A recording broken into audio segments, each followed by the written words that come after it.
What's the topic? The title is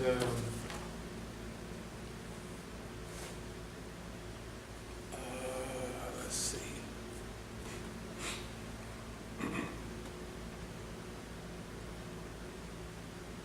As-Sabiqun on the move.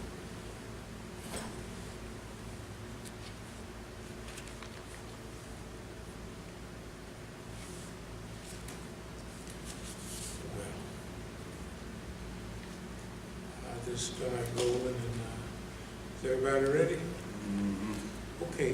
Bismillahirrahmanirrahim. Alhamdulillahi Rabbil Alameen. What is this, the 5th? Sunday the 5th of August?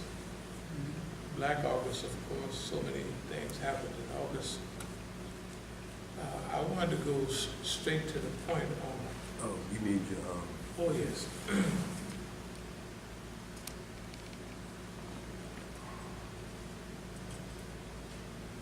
Man, it's getting cool enough, so... I turn it. Okay. So, folks, don't worry, this is an evolutionary process we're going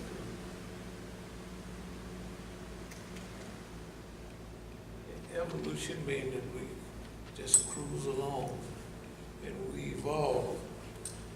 We don't revolt. See, evolution is slow and easy, kind of natural.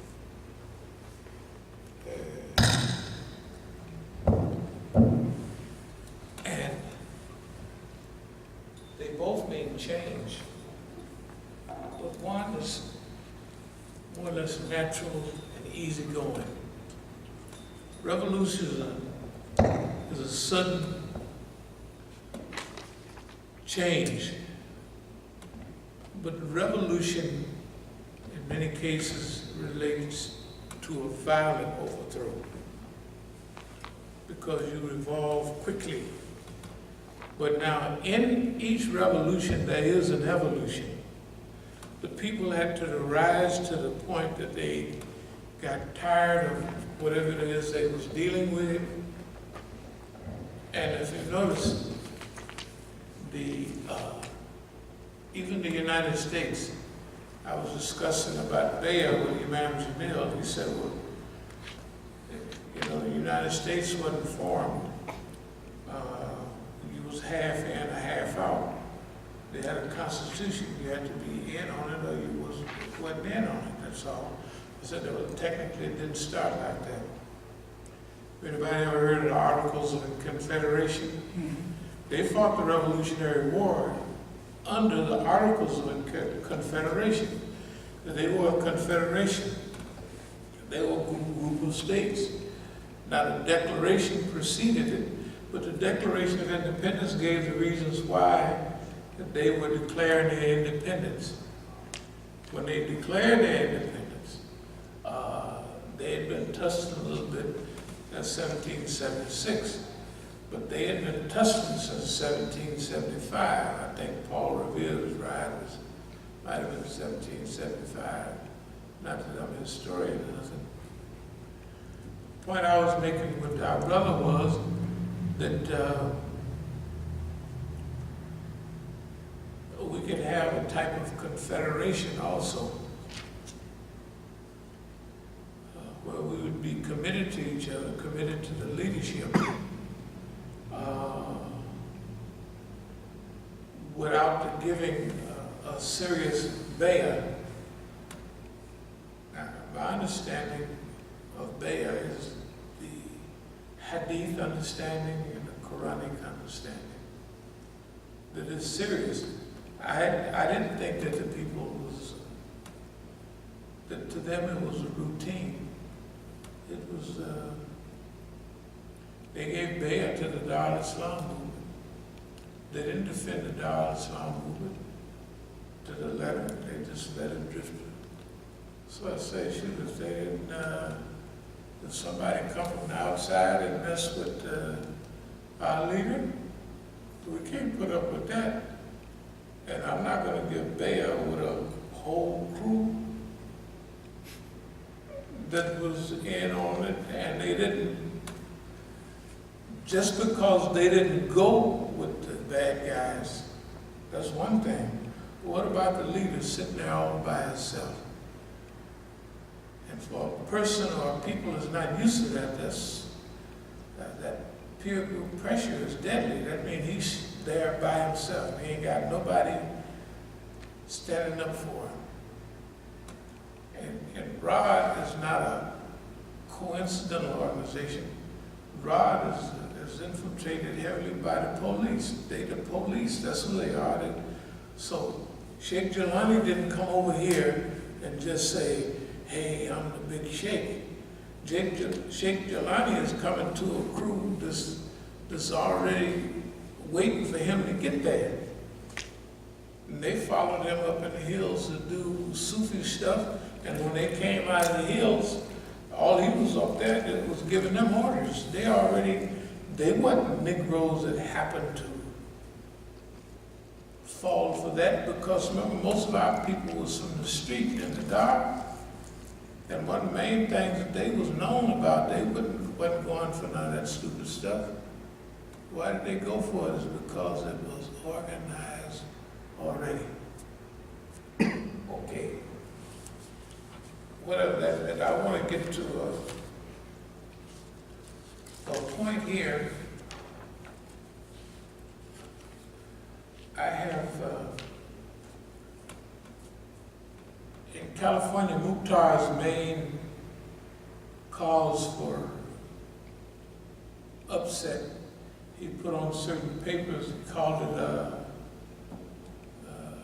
misappropriation of funds. And this is a check right here. I don't have other checks, but I will show them. This is a check here, $24,971. And I put this up on the bulletin board. I put it up on the bulletin board. Mukhtar writes on there, Brother Musa misuse of funds, but he already knew that I had went and paid my taxes for my house with those funds. But there's other things that we did. This is from our policy. You remember at the end of our policies, we'd have a to-do list. This might have been As-Sabiqun policy statement goals for 2005. We would have DC and we would have Oakland. In the early years, we'd even have Philadelphia or sometime we had San Diego. But it's raise funds for property on MacArthur Boulevard. Secure all necessary renovation permits. Pay off taxes by first week of February 2005. And I have $48,000 there now.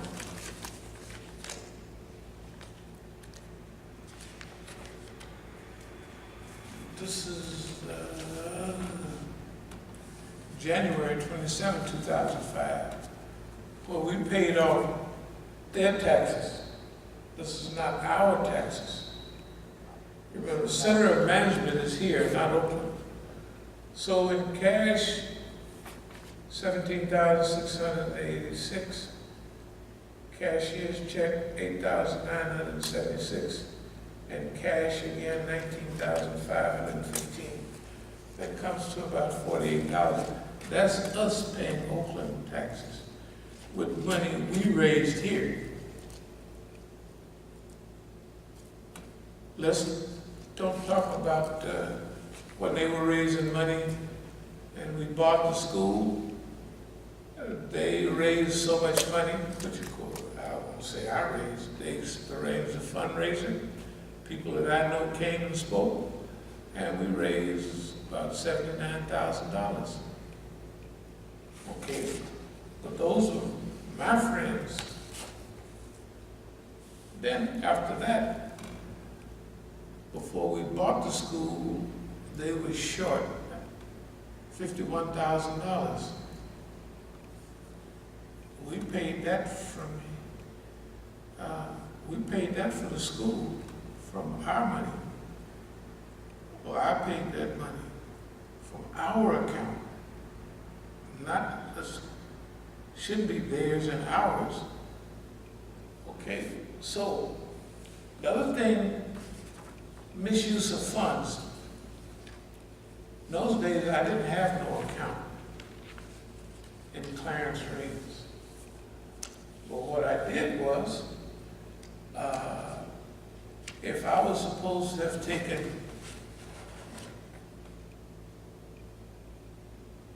$24,000 out of the account, I'd already paid not just the $48,000, but I just paid another June 5th or something, 2014. I paid $22,000 for a fine that they had. I don't know if y'all remember me showing you the paperwork. That doesn't make a difference anyway. That house that I paid my taxes on from our Masjid al-Islam account, I put everything into our account. If I was walking down the street and found $1, I would put it in that account. If we raised funds, I'd put it in the account. If I sold books, I sold the books, I bought the books, and we was able to almost help buy this thing. I put it in that account. If I went somewhere and gave a lecture and they gave me some money, I put it in those accounts. If I went with boxes to big programs and I'm a lecturer at one of these big joints, I'd pop out my box, or I would have a fundraiser there. I say, hey man, can I make a little announcement to everybody? Kind of help out. So I was always hustling, all the time. If I went to a big book fair, if I went to anybody, and they had boxes of Qurans, I say, hey man, you got a few of them boxes of Qurans for $1? Sure. So, well, we're going to start loading up.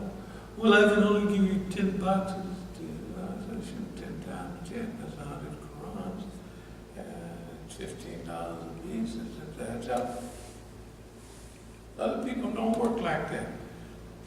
None of that makes any difference at all relating to misuse of funds. That's why on my house on 85th Avenue, at that time it was under, what do they call it, Section 8. So Section 8 for 2013, this is the only one I had under it, is $15,012.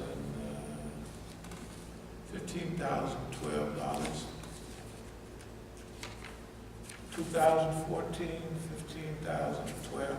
This is the IRS, somebody sent it, you know. That's 2014. I have 15, 16, 17, all of that. 16,181. Just for 2013 alone, that means I took $30,000 from my house. And see, the bank accounts, the check, when you put it in the account, you know, they won't let me put things with Clarence Reeves in the account no more. There's a separate, because I know I could take him to court for libel on this. Because they have all of this paperwork. They know that I ain't stole no money out of that account. I put $30,000 in before he made the accusation. Don't worry about it after that than before. But when he made the accusation, I'd already put $30,000 in from the government checks. You know what I mean? From the government checks into this account under Clarence Reeves. That's why they act funny with accounts. They won't let me put it. Because see, when they cash these checks, they cancel it. I can prove I have, you know, we have your paperwork, this is what you put in, this is what you put in, right? And I can show from the bank records where all of this went. It don't make no difference to us because everybody here knows that we've never separated, that I never separated money from another. Okay, now the other thing is, everybody here knows that we've never had a salary.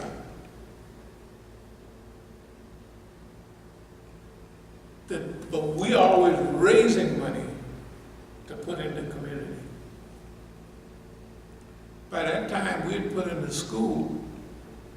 If the school was rolling for 10 years, and let's say we subsidize about $4,000 a month, because remember they have to, it's not a salary, it's a subsidy, and different, you know, schools is expensive. Let's just say that the winter bill, just that alone, because the kids want the heat on. If they're gonna get here at 8:30, you gotta have the heat on at 7:30 because they wanna come in warm. They don't wanna come in and wait for it to warm up. And they might hang around an hour after school, but it still wasn't warm, right? So, I'm just saying this to say Mukhtar is the biggest, the craziest man in the world. That's an accusation he made. Misappropriation of funds.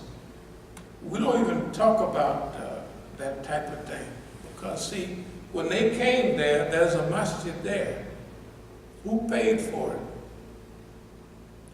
When you look at Abdul-Malik, when you look at everybody that was associated with this community, except Brother Tufel